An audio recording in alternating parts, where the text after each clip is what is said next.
Jadi bila balas sikit minta cerai dah aku. Dah mau cerai dah aku. Masalah kalau perempuan gini. Nah, jangan bawa tabiat keras kepala.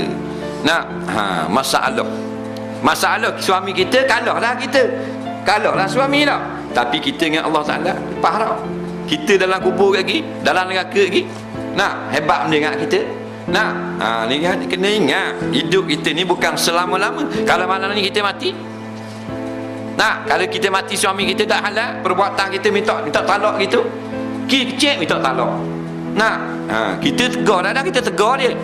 Awak tak boleh buat gini, kenapa? Mana bebas-bebas gini, kena jangan bebas sangat. Awak ada isteri orang. Oh, saya semua tak betul, awak semua betul. Susah kita. Nah, awak dah boleh angkat suara gitu tinggi ke suami tak dengar ustaz ngajar tu masuk neraka. Dah orang seorang masuk syurga. Dah pening boleh bini gitu. Tahu? Pening kau. Nah, dan awak kau ni kalau jawab itu. Mula awak ni saya. Jawab kan ni? Bye-bye.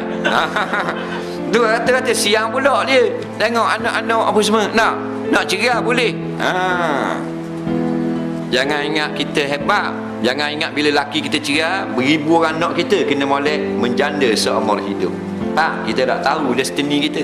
Benda akan berlaku. Jangan cakap besar. Jangan ingat ada orang nak ke kita. Orang nak pun tak ada keberkatan pasal hidup mu lawang suami. Janji dengan neraka dah. Nak berkat mana dengan laki baru? Mu ahli neraka dah. Mu ingat mu kahwin laki baru tu, dosa dengan laki lama apa?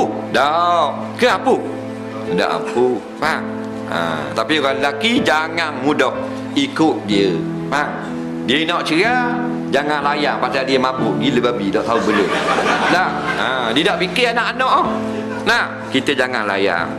Sabar ya, sabar. Jangan cakap ngucap. Ngucap apa ngucap? Ngucap. Dia lawang tu. Pasal dia kiri kanan, atu, persik, macam-macam dia.